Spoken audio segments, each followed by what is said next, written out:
Hola, bienvenidos de nuevo. Soy el doctor Carlos Waldo, soy especialista en medicina interna y este es mi canal, Enseñando Medicina Interna.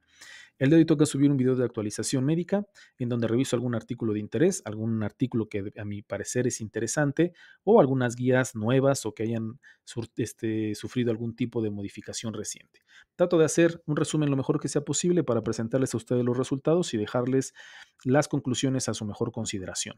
El día de hoy me gustaría hablarles sobre un artículo que encontré acerca de la recurrencia de tromboembolismo venoso, sobre todo en aquellos pacientes que ya tuvieron un cuadro de trombosis venosa profunda distal aislada, sobre todo por la disyuntiva que existe hoy en día sobre el tratamiento específico en estos pacientes, si tenemos que darles observación con ultrasonidos seriados o si necesitamos iniciar anticoagulación e inclusive si necesitamos darle una anticoagulación más prolongada o más allá de lo que nos dictan las guías que son 3 meses. Entonces, a manera de introducción, para empezar la plática, la trombosis venosa profunda de las extremidades inferiores, como la mayoría sabemos, se clasifican en proximales y distales. Las proximales son aquellas que afectan las venas ilíacas, femoral o poplitea, y las distales son aquellas que afectan a la vena tibial o peroné.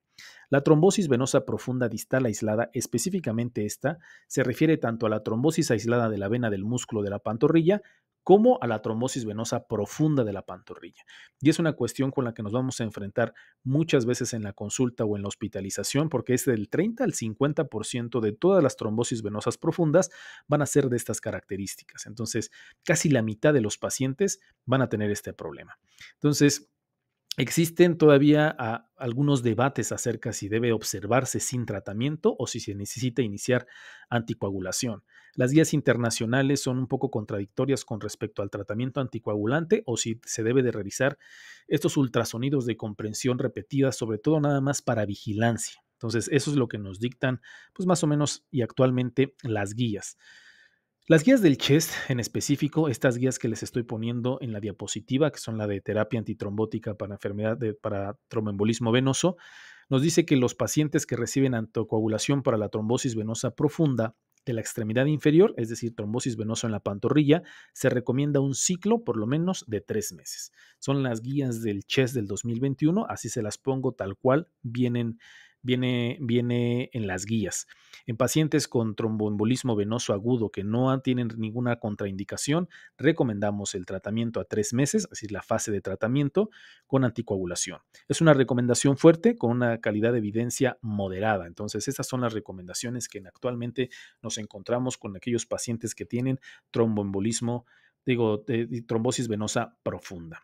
Entonces, en el estudio que les voy a presentar, en el estudio que encontré, su objetivo fue determinar la incidencia a corto y largo plazo de la recurrencia de trombosis, de tromboembolismo venoso después de que se haya suspendido la anticoagulación, es decir, después de estos 3 meses que las guías nos dicen que le demos anticoagulación, ¿qué tanto hay recurrencia de un tromboembolismo venoso? Y sobre todo la incidencia de sangrado en estos primeros 3 meses en los que al paciente se le dio una anticoagulación, ¿qué tanto es la incidencia de sangrado en este tipo de pacientes? Este es el estudio que les quiero comentar. Se publicó en el Journal of Thrombosis and Homeostasis en el 2023 y se llamó Incidencia de hemorragia y recurrencia en la trombosis venosa profunda distal aislada. Hallazgos del registro de trombosis venosa del Hospital Østfold, que este es un hospital en Noruega. Entonces, como ya les había comentado, los investigadores evaluaron el riesgo a largo plazo de recurrencia del tromboembolismo venoso y el riesgo de hemorragia inicial en 475 pacientes noruegos que presentaron trombosis venosa profunda en la pantorrilla y que recibieron por lo menos 3 meses de anticoagulación. ¿Cuál fue la metodología del estudio? Se llevó a cabo entre el 2005 y mayo del 2020. En ese tiempo se identificaron 475 pacientes con trombosis venosa profunda distal aislada y sin cáncer activo en el registro de trombosis venosa de este hospital. Este registro es un registro que se lleva a cabo continuo de pacientes consecutivos con tromboembolismo venoso que se lleva a cabo en este hospital de Noruega. Y lo que buscaron entonces los autores es registrar hemorragias mayores y clínicamente relevantes, hemorragias no mayores y tromboembolismo venoso recurrente. Y se valoran las incidencias acumuladas de estos eventos. Vamos a ver los resultados del estudio. ¿Qué tantos pacientes experimentaron tromboembolismo venoso después de que se suspendió la anticoagulación? De los 475 pacientes que estuvieron en el estudio, 63% experimentaron tromboembolismo venoso. Durante el seguimiento que se le dio, que fue un promedio de 5 años y un máximo hasta de 15, el riesgo de recurrencia de tromboembolismo venoso de 1, 5 y 10 años fue el siguiente. A un año, el 5.6% había presentado tromboembolismo venoso. A los 5 años, el 14.7%. Y a los 5 años, y a los 10 años, perdón, 27.2%.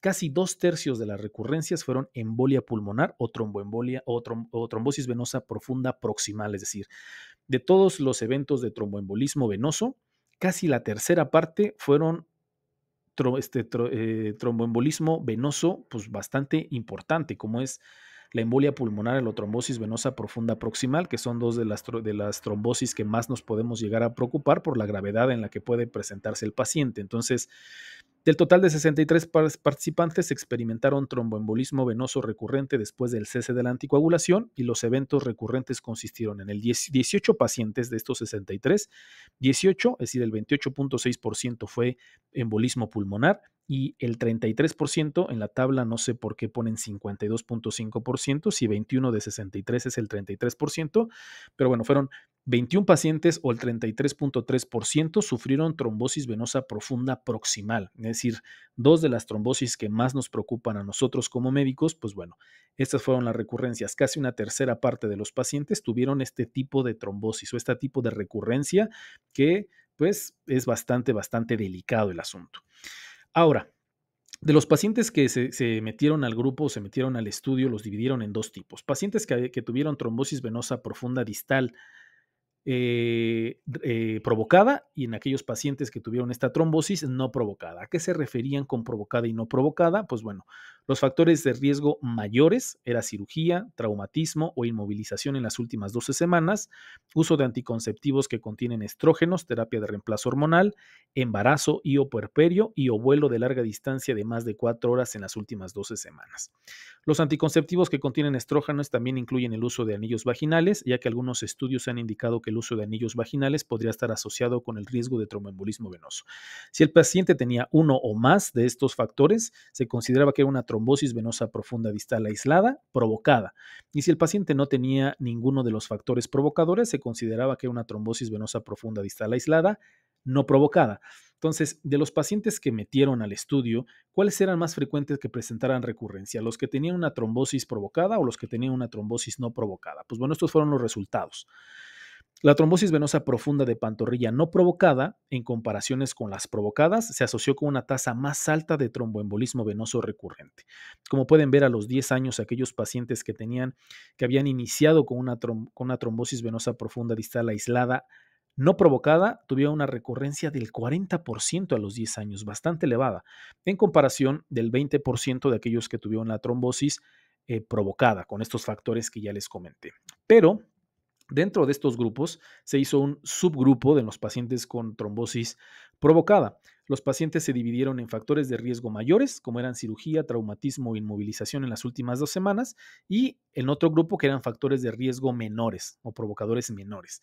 Y estos eran uso de anticonceptivos que contienen estrógenos, terapia de reemplazo hormonal, embarazo o puerperio y o vuelos de larga distancia más de 4 horas en las últimas 12 semanas. De estos subgrupos, a su vez, ¿cuáles eran los que llegaban a presentar más recurrencia de tromboembolismo venoso? Pues esos fueron los resultados. Cuando el factor provocador se considera un menor, la recurrencia de tromboembolismo venoso fue similar a la de los pacientes con trombosis venosa profunda en la pantorrilla no provocada, 36 versus 40% a los 10 años. Entonces, era más común que los pacientes que tenían trombosis venosa profunda no provocada generaran a los 10 años otra trombosis venosa y también aquellos pacientes provocados, pero que tuvieran factores provocadores menores, prácticamente estaban a la par con los pacientes que tenían recurrencia de no provocado. Entonces, son dos consideraciones bastante importantes. En cuanto a la hemorragia o los eventos de sangrado en los pacientes que se les dio anticoagulación, ¿qué tan frecuente fue? Aquí les pongo la tabla de los resultados. De todos los pacientes, el 1.5% presentó un sangrado mayor y de los pacientes que estaban utilizando anticoagulantes orales de acción directa, un sangrado mayor solamente lo presentaron el 0.8%, un sangrado y los sangrados clínicamente, no mayores, pero clínicamente relevantes, el 2.4%. La verdad es que no está tan elevado. Entonces, ¿cuáles son las conclusiones de los autores? ¿Qué fue lo que nos comentan al final del estudio? Se los leo textual. A pesar del tratamiento inicial, el riesgo a largo plazo de recurrencia de tromboembolismo venoso después de la primera trombosis venosa profunda distal aislada es alto. Las tasas de hemorragia durante la anticoagulación, particularmente con anticoagulantes orales directos, fueron aceptablemente bajas. Entonces, ¿qué sacamos de este estudio? ¿Cuáles son las conclusiones o por lo menos la opinión de un servidor? Pues bueno, este estudio demuestra que la trombosis venosa profundas aisladas en la pantorrilla se asocian con una alta tasa de recurrencia de tromboembolismo venoso con el tiempo. Es decir, a 10 años hay una tercera parte de los pacientes van a presentar otra vez tromboembolismo venoso. Aunque la mayoría de los pacientes con trombosis venosa profunda en la pantorrilla reciben anticoagulación a corto plazo, porque así es como nos dictan las guías, paciente con trombosis venosa profunda, anticoagulación a 3 meses por lo menos, si es que no existe ninguna contraindicación. Este estudio nos viene a plantear la cuestión de si la anticoagulación debe extenderse en aquellos pacientes que tienen esta trombosis venosa profunda de un inicio no provocado o con provocación menor. Entonces, quizá modificar esos 3 meses que nos dictan las guías que tenemos que anticoagular a estos pacientes, sobre todo por el alto porcentaje de recurrencia que pueden presentar estos pacientes, sobre todo trombosis venosa profunda distal aislada no provocada o con riesgos menores. Entonces, las guías internacionales, sobre todo las del Journal Thrombosis Homeostasis del 2010, sugieren una anticoagulación prolongada, es decir, hay más allá de 3 meses, para los tromboembolismos venosos cuando el riesgo es sustancialmente alto. Igual o más a 5% al año, igual o más a 15% a los 5 años. De acuerdo a los resultados que estamos leyendo en este estudio, pues los pacientes con trombosis venosa profunda en la pantorrilla alcanzarían este umbral, o sea, alcanzarían esta recurrencia elevada.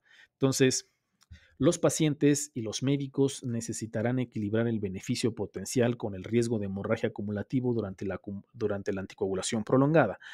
Teniendo estos datos que nos presentan en este artículo, tenemos que sopesar el hecho de si nos enfrentamos con un paciente con trombosis venosa profunda distal aislada no provocada o con factores de riesgo menores. Quizá tengamos que ponernos a platicar con el paciente sobre los riesgos y beneficios de una anticoagulación prolongada, sobre todo por la alta recurrencia que pueden presentar de tromboembolismo venoso. Entonces, la verdad es que viene a darnos más luz este tipo de estudios. Quizá valga la pena hacer mucho más estudios para valorar si estas recomendaciones que nos ponen en las guías tendrán que sufrir algún tipo de modificación. La verdad que está bastante interesante, ¿no? Pero parece que los datos que nos presentan en este estudio, pues son bastante impactantes, sobre todo para la recurrencia de tromboembolismo venoso, y quizá habrá que hacer mucho más estudios, habrá que verificar los resultados de este mismo estudio para poder tomar decisiones de una anticoagulación más prolongada en esta clase de pacientes. Espero que haya sido de su agrado, espero que les haya gustado. Si tienen algún comentario, alguna opinión, por favor háganmelo saber en los comentarios del video.